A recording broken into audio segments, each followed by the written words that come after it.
Vous avez pu apercevoir sur votre gauche le théâtre de verdure. Dès le début du XXe siècle, on donne des spectacles sur ce site qui est ensuite aménagé de gradins. En août 1913, son inauguration a lieu devant un parterre de 4000 personnes pour assister au célèbre opéra Carmen de Bizet. Lors de la guerre de 14-18, ce théâtre est mis à la disposition des troupes en garnison.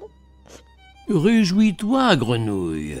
Depuis, en été, on y savoure des spectacles ou les fêtes annuelles des écoles.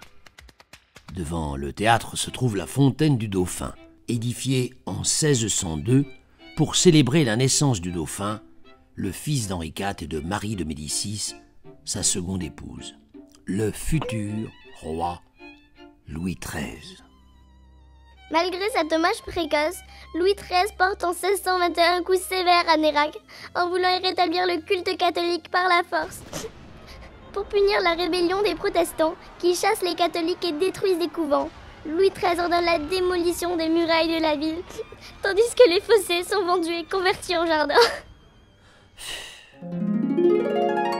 Il n'est donc pas surprenant que l'inscription originale de cette fontaine, gravée en lettres d'or sur du marbre, ait, semble-t-il, été jetée à la base durant la Révolution.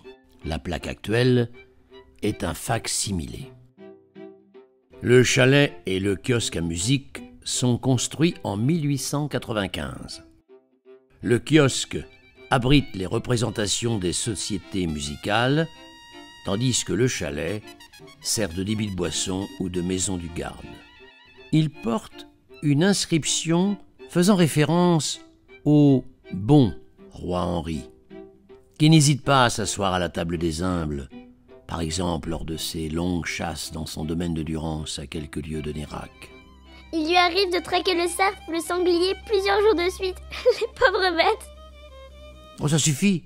Tu sais que je suis friand de cuisses de grenouille. Attention. Quant à vous, si vous poursuivez l'allée, vous arriverez au bourg de Nazareth. Mais je vous propose de traverser la Baïse par la passerelle.